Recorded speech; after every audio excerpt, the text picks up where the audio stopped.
네, 레위기 3강 계속하도록 하겠습니다. 4장 속죄죄에 대해서 보겠습니다. 속죄죄는 속건죄와 함께 볼 수 있습니다. 속죄죄는 하나님과의 관계에서 잘못한 것을 수정하는 일이라면, 속건죄는 사람과의 관계에서 잘못한 것을 수정하는 그런 이제 속죄죄와 속건죄를 대비해 볼 수가 있고요. 또 하나 속죄죄는 번제와도 대조해서 볼 수가 있습니다. 대꾸를 이루는데요. 번제는 그 죄인이 그 죄인을 대신해서 제물이 죽은, 그래서 죄인의 죄를 처리하는 제사라고 한다면, 속죄제는 이미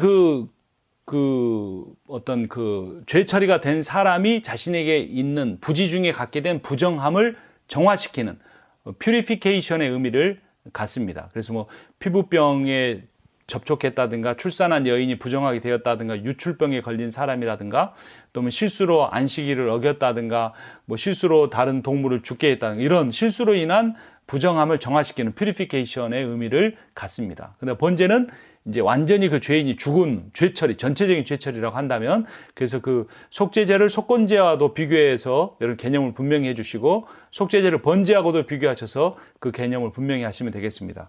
그럼 속죄제에 관한 우리 김경렬 교수님의 요아킴 이야기 보도록 하겠습니다. 요아킴은 최근 태어나 가장 정신없는 한 달을 보냈다. 딸의 결혼식을 성대히 치른 뒤 며칠 못 가 지병을 앓으시던 아버지께서 돌아가셨다. 겨우 장례식을 마친 뒤 한숨 쉬려는가 했더니 최근 사업을 함께 시작한 동업자가 모든 물건을 빼돌려 도망을 가고 말았다. 요아킴은 쉴 겨를이 없었다. 그 녀석이 두로항으로 도망간 뒤에 배에 오르면 끝장이었다. 서둘러 추적을 떠난 요아킴은 이틀을 노숙한 뒤 그 다음 날에도 이른 아침부터 발걸음을 재촉했다. 요아킴은 반나절이 지나 어느 마을에 도착한 뒤에 그날이 안식일이라는 사실을 깨달았다. 큰 사건들이 연이어 발생한 바람에 안식일을 지키지 못한 큰 실수를 범한 것이다. 가슴이 덜컹거리며 두려움에 사로잡힌 요아킴은 그 자리에서 무릎 꿇고 하나님께 용서를 구했다. 그러나 회개 기도만으로는 죄 문제가 해결될 수가 없었다.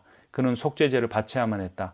하나님의 은혜로 요아킴은 그 범죄자가 배에 승선하기 직전 체포할 수 있었다. 재산을 되찾아 집으로 돌아온 요아킴은 안식일을 무심코 범했던 죄를 용서받기 위해 즉시 성전으로 올라갔다. 그는 재산을 되찾게 해주신 하나님께 대한 감사의 번제와 화목제와 함께 안식일을 지키지 못한 잘못에 대한 속죄제를 드렸다. 그중 가장 중요한 제사는 속죄제였다. 죄 문제를 해결하지 못한 채로 드리는 번제와 화목제를 하나님이 기뻐하실 리 없기 때문이다. 참 이것도 역시 영화의 한 장면 같죠. 소설책을 읽는 듯합니다. 참 글을 잘 쓰신 것 같아요. 자, 우리의 삶에서 반성이 됩니다. 자, 이 속죄제는 부지중에 지은 죄예요. 계속해서 레위기에 나옵니다. 부지중에 지었다, 부지중에 했다. 매 문단마다 반복합니다. 그 이유는 뭘까요? 강조하는 겁니다. 부지중에 짓지 않는 죄는 그럼 어떻게 되는 걸까요?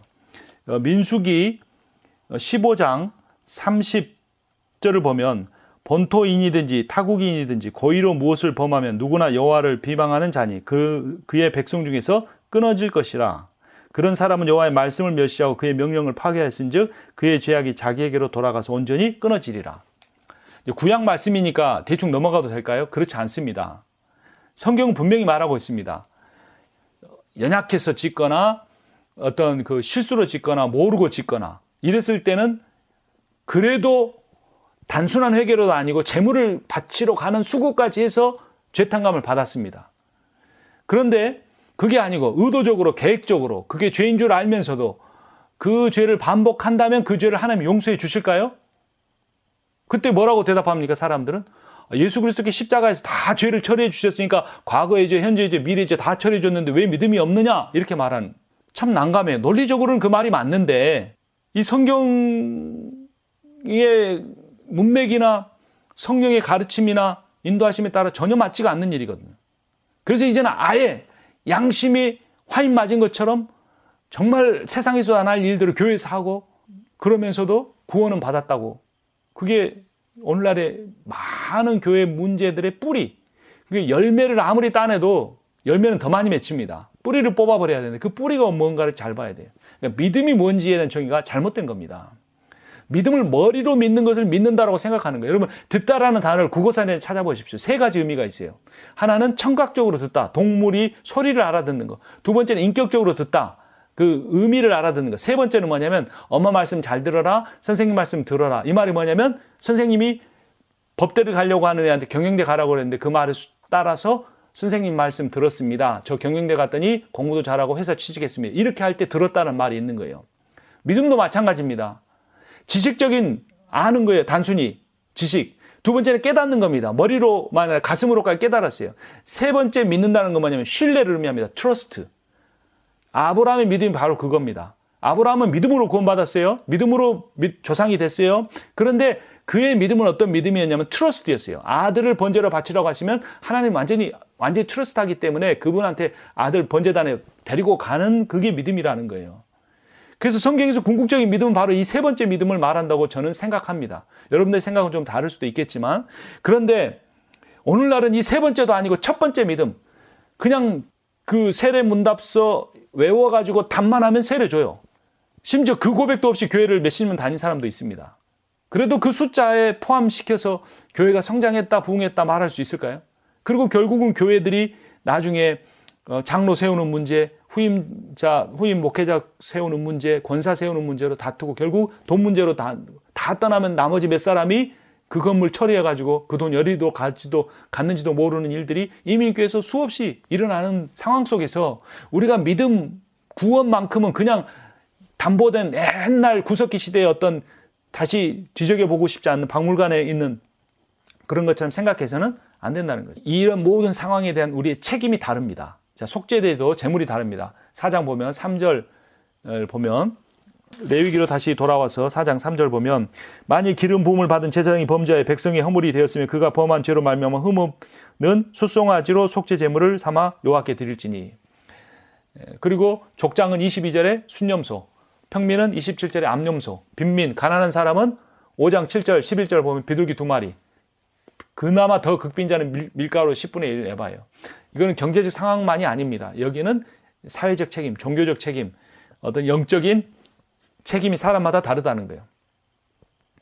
예수님은 단 한 사람과도 싸우지 않았습니다. 유일하게 싸운 대상이 있습니다. 두 부류, 사두개인과 바리새인.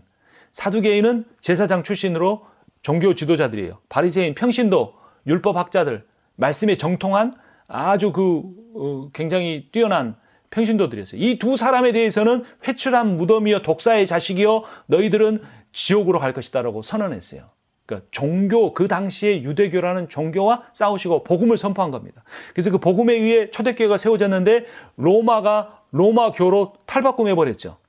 그래서 이게 네모박스 직사각형의 예배당 이방 신전에다가 사람들을 가정에서 예배드리는 사람들을 몰아넣고 국교화시키고 그 국교화에 맞는 교리들을 계속 세워나갔던 거죠.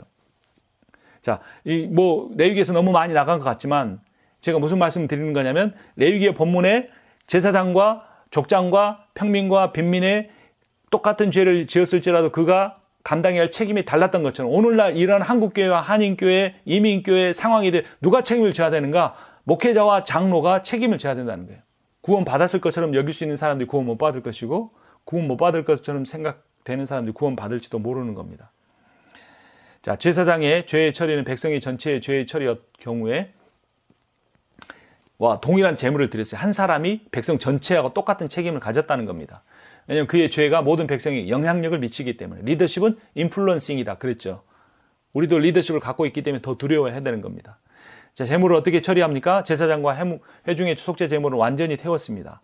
4장 8절, 10절, 19절까지 보면 기름과 콩팥은 번제단 위에서 태우고 가죽이나 나머지 부분은 진영 바깥에 재버리는 곳에 버렸습니다. 제사장이나 회중 전체를 위해 바쳐진 속죄 제물의 대부분은 진 밖에서 제물이 태워져야 했습니다.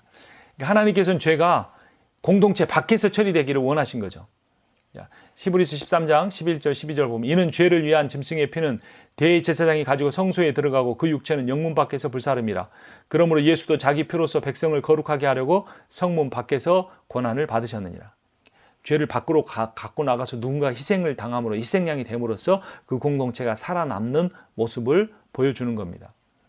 그래서 그 외에 제물 중에 일부는 태우고 나머지는 제사장이 가져갔고요.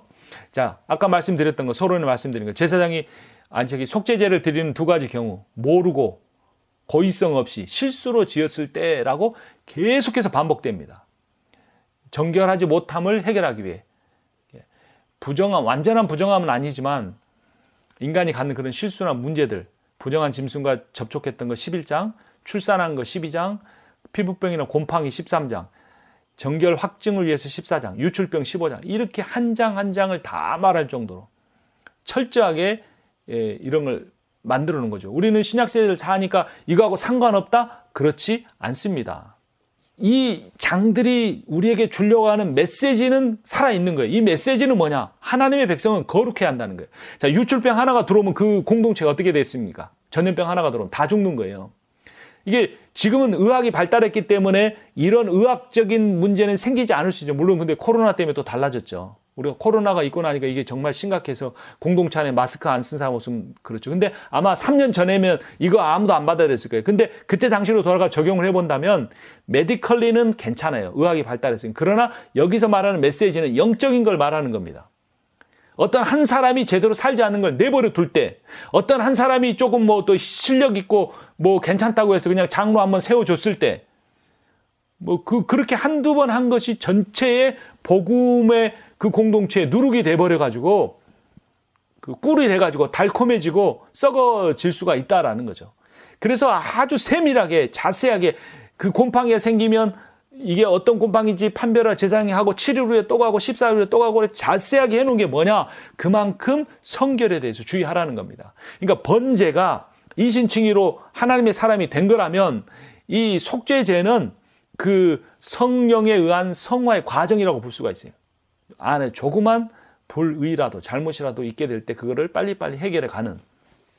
그래서 이스라엘 백성은 이 중에 하나라도 어기면 속죄 제물을 드려야 했고 말의 실수와 같은 모르고 지은 죄도 회개해야 했습니다. 그래서 죄의 심각성에 대해 극도로 민감했습니다.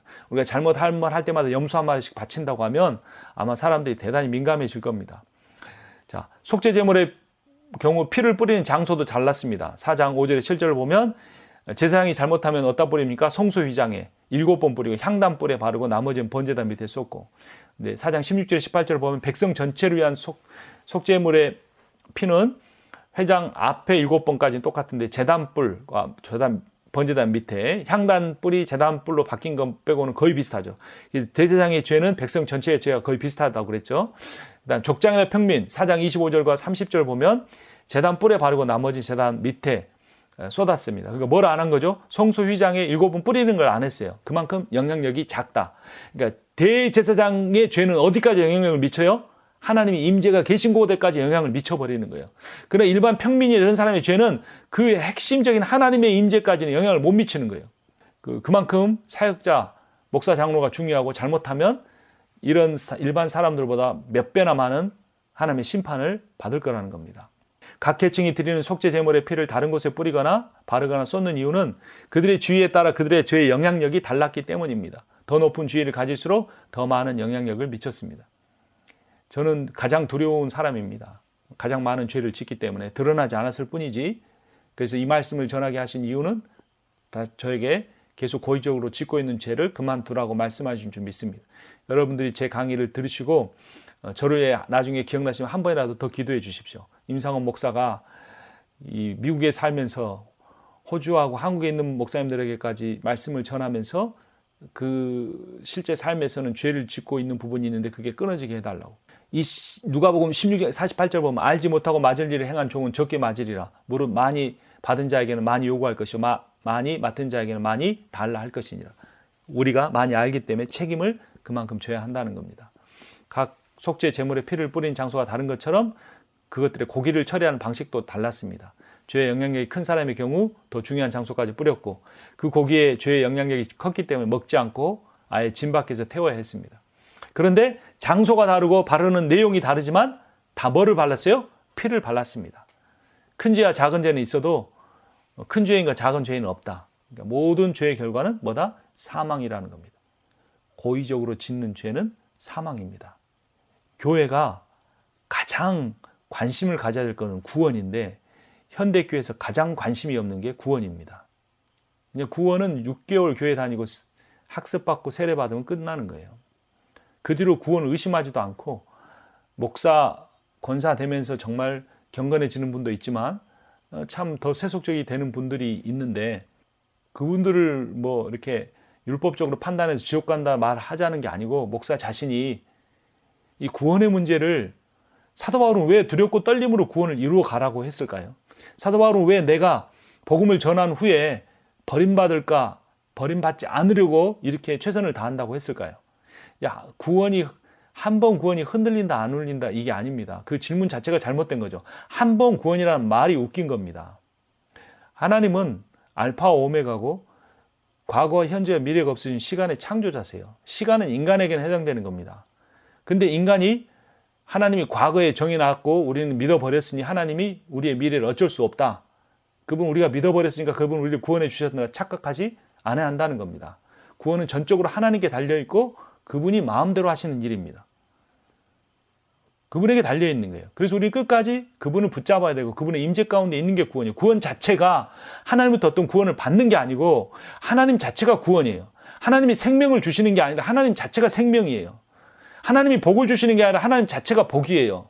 근데 자꾸 하나님으로부터 복을 받으려고 하나님으로부터 어떤 생명을 받으려고 하나님으로부터 구원을 받으려고 해요. 그러니까 하나님은 예배에서 가장 의미 없는 분인 거죠. 어떻게 하면 청중이 은혜 받고 어떻게 하면 우리가 생각할 때 예배 잘 드렸다는 생각이 들 수 있을까? 그것도 일주일에 하루 특정한 시간에. 그게 가치 없다는 게 아닙니다. 뭐 어떤 유행하는 말처럼 교회 예배에 목숨을 걸 수도 있겠죠.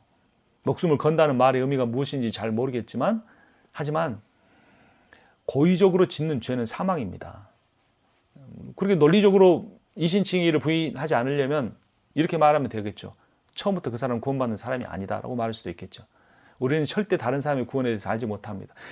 어떻게 생각하면 자기 자신의 구원에 대해서도 모른다고 말해야죠. 왜냐하면 구원이 전적으로 하나님께 달려 있으니까. 근데 오늘날 우리가 죄를 너무 경시합니다. 가볍게 생각하는 거예요. 이 조그만 실수로 짓는 곰팡이 하나에서까지 철저히 하는 그 사람들과 비교했을 때 우리는 그런데 예수의 은혜가 더 크기 때문에 더 거룩하게 살았는데 그게 안 되는 것이 문제라는 거죠. 로마서 6장 23절은 선포합니다. 죄의 삭은 사망이요. 죄의 삭은 사망이에요. 하나님의 은사는 그리스도 예수 우리 주 안에 있는 영생이니라. 내가 죄 지어도 예수 안에 있으니까 된다? 아닐 수 있어요.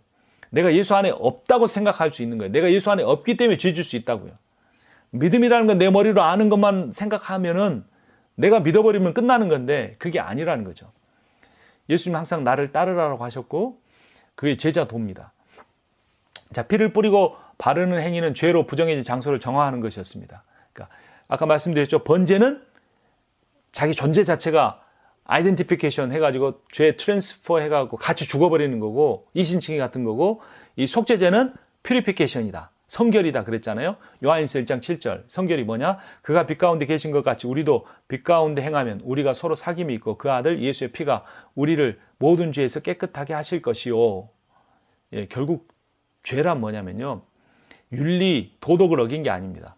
죄란 사랑하지 않는 겁니다. 예수님은 발을 씻은 후에 내가 너희의 발을 씻은 것처럼 너희도 발을 씻어 주어라. 내가 너희를 사랑한 것처럼 너희도 서로 사랑하여라. 그래야면 너희가 제자인 줄 알리라. 이렇게 말씀하셨어요. 그래서 우리가 거룩해진다는 것은 빛 가운데 행한다는 것은 사귄다는 건 사랑하는 겁니다. 속죄 제사의 목적은 속죄와 제사함이라고도 하는데요. 디모데전서 2장 5절에 6절 하나님은 한 분이시오 또 하나님과 사람 사이의 중보자 한 분이신 곧 사람이신 그리스도 예수라. 그가 모든 사람을 위하여 자기를 대속물로 주셨으니 기약이 이르러 주신 증거니라. 히브리서 9장 21절 22절 또한 이와 같이 피를 장막과 섬기는 일에 쓰는 모든 그릇에 뿌렸느니라. 율법을 따라 거의 모든 물건이 피로써 정결하게 되나니 피 흘림이 없은즉 사함이 없느니라. 예수의 피로 깨끗이 사함을 받았습니다. 그러나 그 피가 뭐 닭피를 어디다가 바르면 진해가 안 오듯이 이런 게 아니라는 겁니다. 이 피는 예수의 생명이죠. 하나님의 사랑이고 은혜죠. 그래서 피에 능력이 있는 거예요. 그냥 죄만 씻는 게 아니라 죄인을 의인으로 만들 수 있는 능력이 그 피에는 있다라는 겁니다. 말씀으로 우주를 창조하신 그분이 부활로 죽음과 사망의 권세를 이기신 그분이 흘리신 피이기 때문에 단지 죄값 안 치르게 하는 게 아니고 그 피는 죄인을 의인답게 살아갈 수 있도록 만들어 주실 수 있다라는 겁니다. 5장 1절에서 6절을 보면 자신이 지은 죄를 깨닫게 되면 속죄 제물을 드리면서 자신의 죄에 대한 고백을 하게 됩니다. 그래서 5장 1절을 보면 거짓 증거 하지 말라. 4절에 보면 헛맹세 하지 말라. 이런 이야기들이 나오는데요. 그래서 이렇게 말로써 하나님의 율법을 어긴 거에 대해서도 속죄제에 제물을 드리면서 죄에 대한 고백을 해야 됐습니다. 구체적으로 난 이런 죄를 지었습니다라고 말을 해야 됐어요. 그리고 제물을 갖다 바칠 수가 있어야 했습니다. 자, 번제가 칭이라면 속죄제는 성화의 의미를 갖는다. 결론입니다. 하나님께서 거하시는 전으로서 자신을 깨끗하게 하는 것입니다. 번제는 하나님과 죄인이 화해하는 것이고, 화목제는 화해한 죄인이 죄를 지을 때마다 생기는 오염을 제거하며 자신의 성결을 유지하는 것입니다.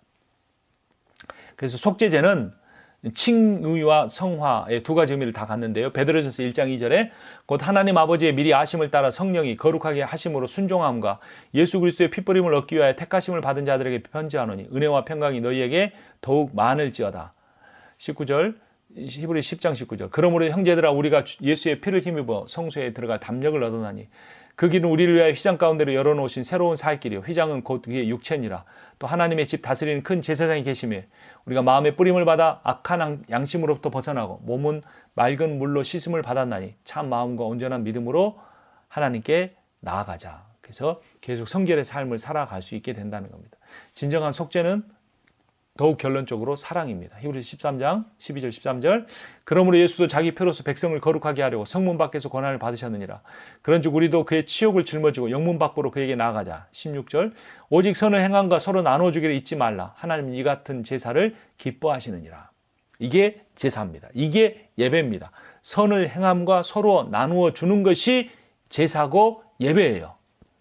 예수의 피에는 이런 일을 하지 못할 죄인들, 이기적인 죄인을 이렇게 선을 행하고 서로 나누어 줄 수 있는 사람으로 만들어 줄 수 있는 능력이 있어요. 죄값 안 치르고 지옥 못 가게 하는 정도의 피가 아니라 연약하고 무능하고 수없이 넘어지고 할 수 없었던 그 죄인을 성령의 능력으로 새롭게 할 수 있는 능력이 예수의 피에는 있다라는 거예요. 그것이 속죄의 진정한 의미라는 거예요. 하나님께 나오게 하기 위해서 나오게 하기 위해서 그 죄를 속죄하고 하나님께 그렇게 나온 사람은 성령으로 붙잡아서 하나님의 일을 하게 하시는 겁니다. 속죄를 못 받았는데 속죄 받았다고 사람이 함부로 말해주면 안 되는 겁니다. 이제 5장과 6장 속건제는 빠르게 지나갈 수 있습니다. 5장 14절 6장 7절까지인데요. 정의는 속건제란 아쌈인데 히브리어로 보상제사, 배상제사입니다. 보상과 배상은 비슷한 말인데 약간 의미는 다르지만 어쨌든 상대방의 손해를 갚아주는 겁니다. 물질적으로 정신적으로. 요아킴 이야기 보겠습니다. 요아킴은 가족들과 더불어 예루살렘으로 올라갈 일이 있었다. 그는 친구 제이콥에게 중요한 물건들을 몇 가지 맡긴 뒤 집을 지켜달라고 부탁했다. 맡긴 물건은 약 100세겔 정도의 기중품이었다. 제이콥은 염려하지 말고 다녀오라며 기중품들을 자신의 집에 따로 보관했고 요아킴의 집을 자물쇠로 잠근 뒤 다른 사람들이 침입하는지 계속 확인했다. 당시 제이콥은 경제적 어려움을 겪고 있었는데 요아킴의 기중품들을 보고 마음이 흔들렸다. 한 달 후 요아킴의 가족이 고향으로 돌아왔다. 요아킴이 제이콥에게 맡겼던 물건을 돌려달라고 부탁했다. 감사의 표시로 사례는 넉넉히 할 참이었다. 그런데 제이콥은 자신은 그런 기중품들을 맡은 적이 없고 집만 지켜달라는 부탁을 받았다고 거짓말을 했다. 그는 하나님의 이름으로 맹세하면서 시치미를 뗐다. 평소 절친했던 이웃에게 배신을 당한 요아킴은 분노를 참지 못하고 법정으로 이 문제를 가져갈 준비를 했다. 그러나 분명한 물증이었기에 그 사기꾼에게 재산을 찾을 방법이 그리 마땅치 않았다. 일주일이 지난 뒤 제이콥의 아내는 물건을 돌려주는 조건으로 되돌려주라고 남편을 설득했다. 제이콥은 신경의 변화가 생겼다. 그리고 요아킴을 찾아가 자신의 파렴치한 범행을 인정하고 죄를 자백했다. 그러나 이 문제는 자수와 죄의 자백 후 물건을 돌려주는 것으로 그칠 문제가 아니었다. 남의 재산을 가로챘으며 나아가 하나님의 이름을 남용한 잘못된 맹세로 하나님께 중대한 범죄를 저질렀기 때문이다. 제이콥은 속건제 규정을 따라 원금 100세겔 값어치의 물건들을 20%를 더해서 갚아주었다. 다시 말해 그는 그 기중품에 덧붙여 20세겔을 더 물어줘야 했던 것이다. 그러나 그것으로 끝나지 않았다. 속건제 규정은 물질의 배상과 더불어 속건제를 위한 순양을 성전에 바칠 것을 요구한다. 제이콥은 규정을 따라 성전으로 올라가 순양 한 마리를 속건제로 바쳐야 했다. 밀양이란 영화에서 한 사람이 그 이혼녀의 자녀를 유괴해서 죽였죠. 이 사람이 너무나 괴로워했습니다. 근데 예수님을 믿게 됐고 이 사람을 용서해야겠다고 생각을 했습니다. 교도소로 자기 아들을 죽인 사람을 찾아갔습니다. 그런데 그 사람이 너무 얼굴이 평안했습니다. 두려워하지도 않고 분노도 없었습니다. 근데 그가 이렇게 말했습니다. 하나님이 저를 만나주셨어요. 하나님이 어린아이를 죽인 이 추악한 죄인을 용서해 주셨어요. 저는 주님께 모든 용서를 받았습니다. 너무나 평안한 얼굴로 그런 말을 했어요. 그 여인은 좌절했습니다. 자기의 용서를 훔쳐가버린 하나님. 그리고 나중에 자기를 신앙의 길로 이루어졌던 장로를 드라이브 하자고 꼬여냅니다. 그리고 그 장로를 유혹하고 그 장로가 자신을 눕히고 범하는 순간 하늘을 쳐다보며 말합니다. 하나님, 당신이 말한 이 신앙이 바로 이런 거 아닌가요? 당신은 뭐 이렇게 이런저런 이야기를 하는 겁니다. 밀양이라는 이 영화가 하나님에 대한 어떤 잘못된 이해를 갖고 있지만 이 시대의 교회가 잘못된 선언한 그런 복음에 대해서 어떤 경고를 주고 있다고 볼 수도 있습니다. 용서란 내가 누군가에게 한 잘못을 하나님께 용서받는 것만이 다가 아니라는 겁니다. 그것은 속죄제죠. 속건제를 분명히 구약시대 때도 있었고 속건제를 행해야죠. 배상해야 됩니다. 최소가 5분의 1이에요. 물질적으로도 반드시 배상하고 정신적인 것까지 다 배상하고 그리고 나서 하나님에게 자신의 죄를 용서받아야죠. 뭐 그게 어떤 게 먼저 됐든 간에 물론 하나님과의 관계가 먼저 될 수도 있겠지만 그러나 그 사람은 하나님과의 관계가 먼저 회복된 걸 가지고 그 여인에게 엄청난 상처를 줬죠. 실제로 관계가 회복됐는지 뭔지는 잘 모르겠지만 자, 속건제 의미는 뭐냐면 유죄의 제사, guilt offering입니다. 법적인 책임을 지는 제사다. 히브리어로 아쌈이다 라는 겁니다. 하나님에게도 이웃에게도 잘못을 배상하는 제사. 자, 보상은 뭐냐면 적법 행위로 끼친 손해고 배상은 위법 행위로 끼친 손해랍니다. 그래서 내가 법적으로 잘못 안 했어도 그 사람의 어떤 상처를 주거나 손해를 끼쳤으면 보상해 줘야 한다는 거죠. 보상과 배상 모두 다 guilty offering을 통해서 드려져야 합니다. 속건제를 드려야 되는 경우가 뭐가 있냐면 5장 15절에 여호와의 성물에 대해 모르고 범죄한 경우, 여기 22장 14절에도 만일 누가 부지 중에 성물을 먹으면 그 성물에 그것이 5분의 1을 더하여 제사장에게 줄지니라. 독성제라는 게 있는데 독성죄, 거룩하게 구별된 장소나 사람이나 물건을 경솔하게 사용하여 모독한 죄. 성물의 경우 고의적으로 범죄한 경우에는 죄를 용서받지 못했습니다. 아간의 경우 전리품 훔친 죄로 죽었죠. 돌에 맞아 죽고. 그거 발견된 다음에 잘못다고 했지만 용서하지 않았습니다. 돌로 쳐서 죽였죠. 하나님께 드려야 될 헌물이나 시간이나 자신의 삶이나 생명이나 가장 중요한 거 이런 거 외적인 것 말고 자신의 무엇보다 마음을 마음대로 사용해 버린 것. 하나님의 걸 도둑질했다면 우리는 속건 제사를 하나님께도 드려야 합니다. 속죄제도 드려야 되고 말라기 3장 8절에 사람이 어찌 하나님의 것을 도둑질하겠느냐. 그러나 너희는 나의 것을 도둑질하고도 말하기를 우리가 어떻게 주의 것을 도둑질하였나이까 하는도다. 이는 곧 11조와 봉헌물이라. 이걸 문자적으로 가져와서 신약에도 11조 한다는 구조로 사용하기에는 무리가 있습니다. 어쨌건 하나님이 우리 인생에 주신 모든 재물이 다 하나님의 것인데 마치 그것이 내 것인 양 생각하며 사는 것 자체가 어리석고 미련한 것이죠. 우리가 인생에서 받은 모든 것이 다 하나님의 것이기 때문에 하나님 앞에 하나님이 원하시면 드릴 수 있어야 합니다. 누가복음 7장 46절 47절 제자들 다 예수님이 죽으심을 이해하지 못할 때 이런 일이 일어납니다. 한 여인이 이런 일을 했죠. 너는 내 머리에 감람류도 붓지 아니하였을 때 그녀는 향유를 내 발에 부었느니라. 이러므로 내가 내게 말하노니 그의 많은 죄가 사하였도다. 이는 그의 사랑함이 많음이라. 사함을 받은 일이 적은 자는 적게 사랑하느니라. 하나님의 계명을 모르고 어긴 경우도 속건제처럼 예물을 드려야 했고요. 그 다음에 6장 2절에 3절을 보면 이웃의 물건을 훔치거나 죽고도 부인한 경우 이럴 때도 속건제를 드려야 했습니다. 결국 성경에서는 이웃에 대한 범죄를 하나님께 대한 범죄로 여깁니다. 그래서 이웃에 대한 구체적인 배상이 없이 하나님께만 용서를 받는 것은 바르지 않습니다. 삭개오는 그렇지 않았습니다. 누가복음 14장 8절에 삭개오가 서서 주께 여짜오되 주여 보시옵소서 내 소유의 절반을 가난한 자들에게 주겠사오며 만일 누구의 것을 속여 빼앗은 일이 있으면 내 갑절이나 갚겠나이다. 내 갑절은 법적인 거고 앞에 소유의 절반을 준 것은 아까 보상이죠. 법적인 잘못은 없지만 그렇게 행하겠다고 스스로 결정한 겁니다. 사람이 회심하면 지갑이 회심한다고 하죠. 저도 목사로서 살아가지만 재물에 대한 욕심을 가질 때가 참 많습니다. 재물에 대한 욕심을 갖는 윤리적인 문제보다도 제가 하나님을 온전히 신뢰하지 못하기 때문에 그 재물을 의지하는 마음이 있다고 생각했을 때 더 본질적인 저의 믿음의 연약함을 보게 됩니다. 그래서 좀 더 저보다 더 어려운 사람을 도울 수 있었으면 좋겠다는 생각이 드는데 참 쉽지가 않습니다. 그런 면에서 성도들한테 그런 말 하기가 참 쉽지 않다는 것을 또 동일하게 여깁니다. 성경은 착취를 도둑질과 동일하게 여깁니다. 내 밑에서 일하는 사람들, 일한 대가를 정당하게 지급하지 않으면 그 사람이 그걸 도둑질하는 겁니다. 항상 보면, 항상은 아니지만 상당히 많은 사람들이, 크리스찬들이 보수적이죠. 그리고 그 종업원들 편보다는 먼저 기업이 살아야 한다라고 말합니다. 그게 뭐 일정한 논리가 같습니다. 하지만 그렇게 하면 가난한 사람은 평생 가난할 수밖에 없는 거죠. 크리스찬 기업가들은 자신들의 종업원들과 잘 나눠야 합니다.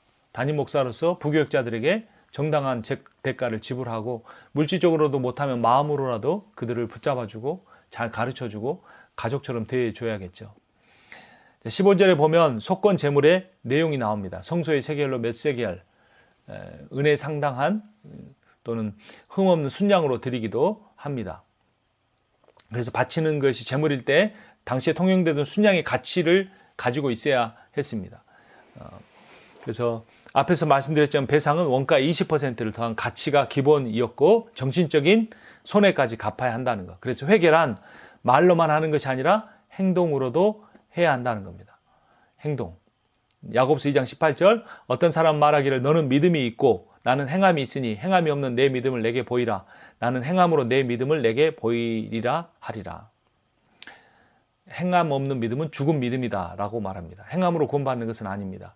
이 행함이라는 단어와 야고보서의 행함이라는 단어와 로마서의 행위라는 단어가 헬라어로 다 아르곤입니다. 근데 왜 한글 성경이 로마서에서는 행위라고 번역하고 야고보서에서는 행함이라고 번역했을까요?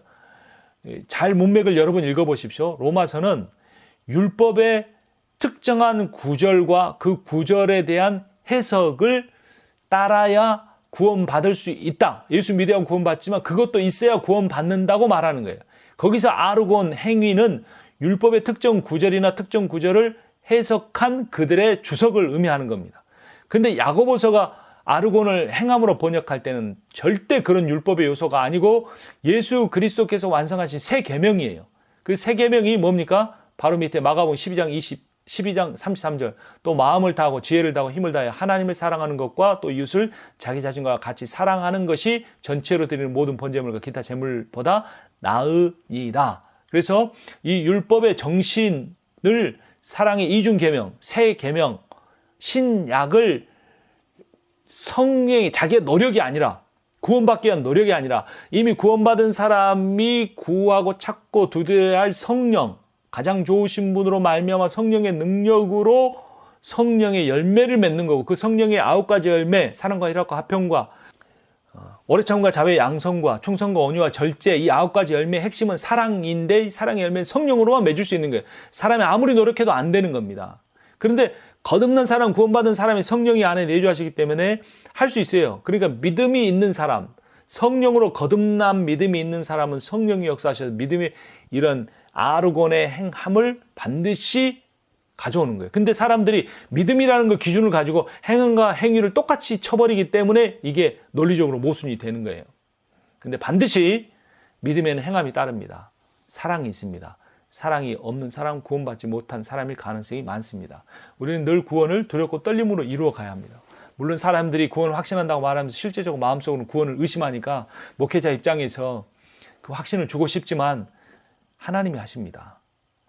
하나님이 하세요. 우리는 대부분 켈빈주의자 아닙니까? 하나님이 선택했다고 생각하지 않습니까? 그렇기 때문에 오히려 지금 이 시대에는 시계추가 어떤 그 입술의 고백이 믿음으로 치우쳐있기 때문에 우리가 이쪽으로 당겨오기 위해서라도 구원받은 사람이 반드시 행함이 나타난다라고 말해야 합니다. 그것을 율법의 일부를 지키는, 종교의 전통, 교단의 전통 몇 가지를 지키는 행위로 치부해서는 안 되겠죠.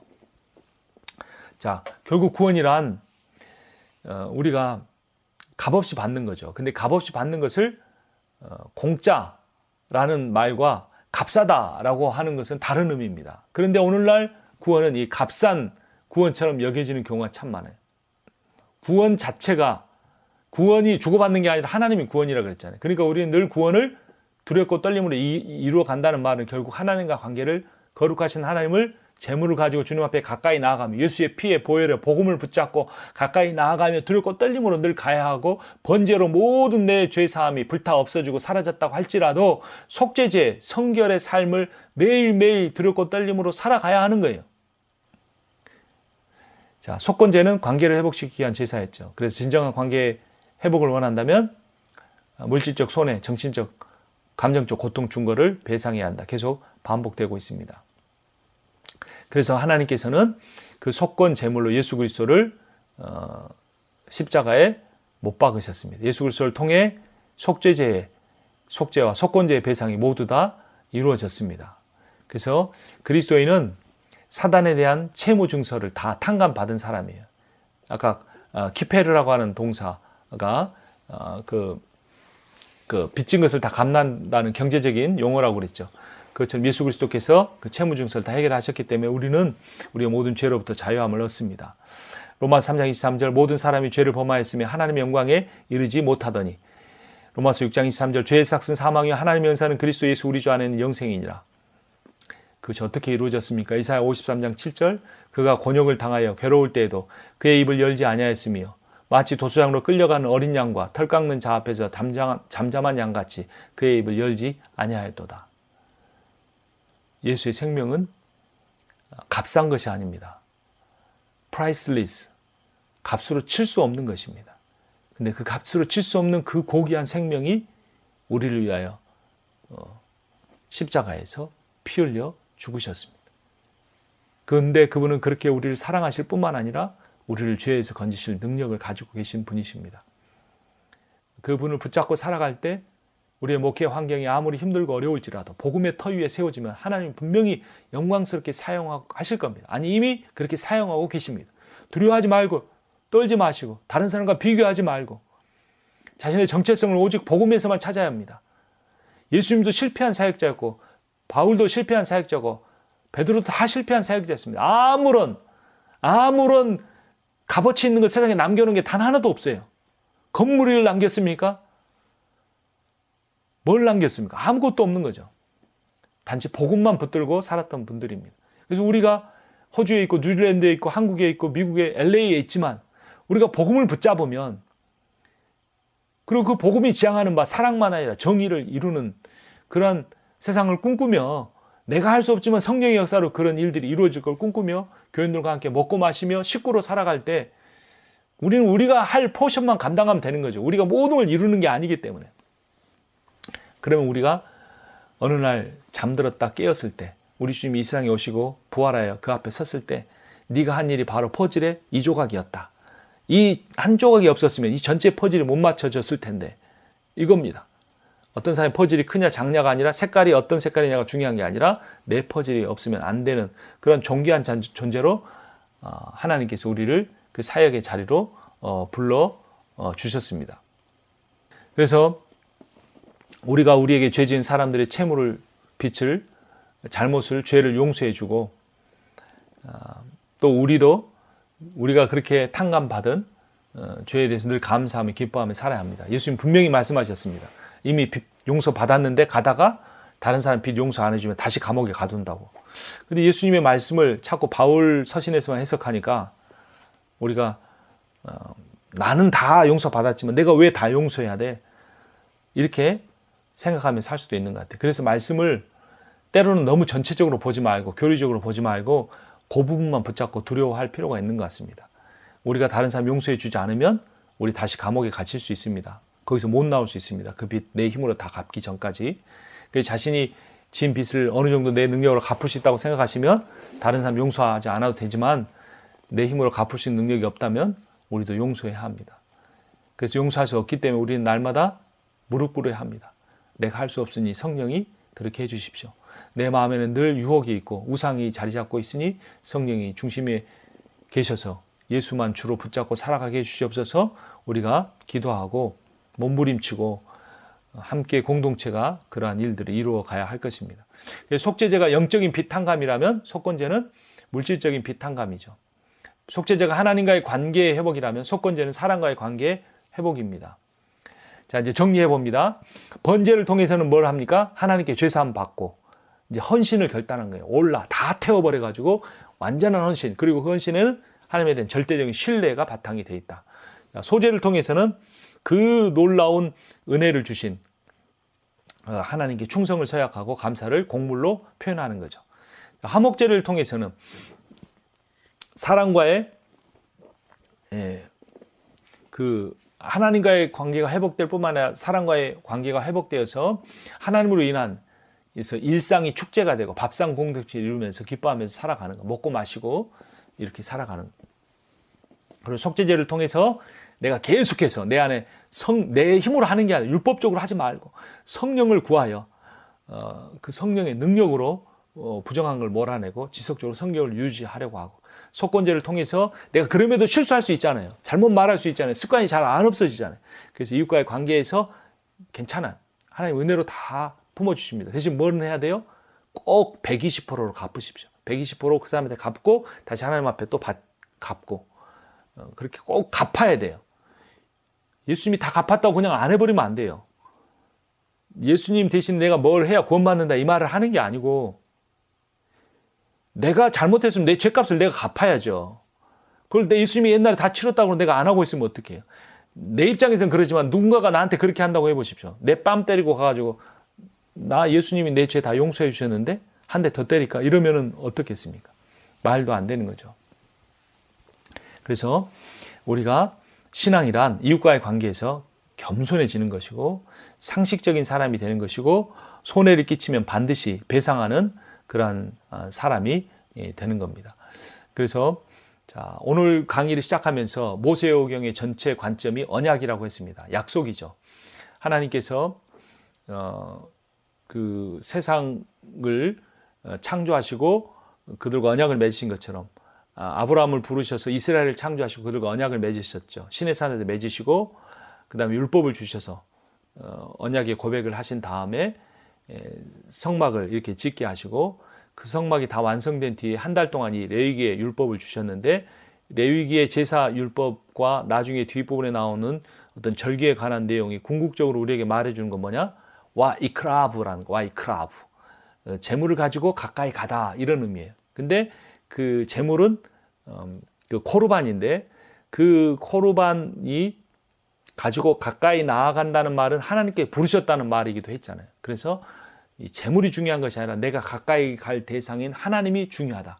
그분이 나에게 언약을 맺으셔서 그 언약을 신실하게 지키고 계심으로 나도 그 언약의 당사자로서 그 언약을 신실하게 지켜야 하려고 하고, 그 언약이 옛 언약 아닌 새 언약이기 때문에, 신약이기 때문에 그 신약의 핵심은 결국에 뭐다? 하나님을 사랑하고 이웃을 사랑하는 거다. 그래서 레위기의 속죄제와 세건제가 그 하나님 사랑과 이웃 사랑을 구체적으로 실패했을 때 어떻게 회복할 수 있는지를 가르쳐 줬으니까, 우리는 늘 우리의 기도의 핵심에 하나님과의 관계가 더 깊어지고 더 잘 회복되는 기도를 하고, 내가 주변의 사람들에게 실수하고 잘못하고 고집 피우고 내중심적으로 살아온 걸 고쳐야 돼요. 그냥 고치는 게 아니라 원점으로 가는 것만 아니라 120%로 고쳐야 돼요. 그렇게 고치고, 그래서 그 언약을 확인하고 그 언약을 통해 은혜의 구원을 주신 것을 우리가 감사하며 기뻐하면서 우리가 살아가는 그런 모세오경의 관점에서 레위기를 우리가 살펴봤습니다.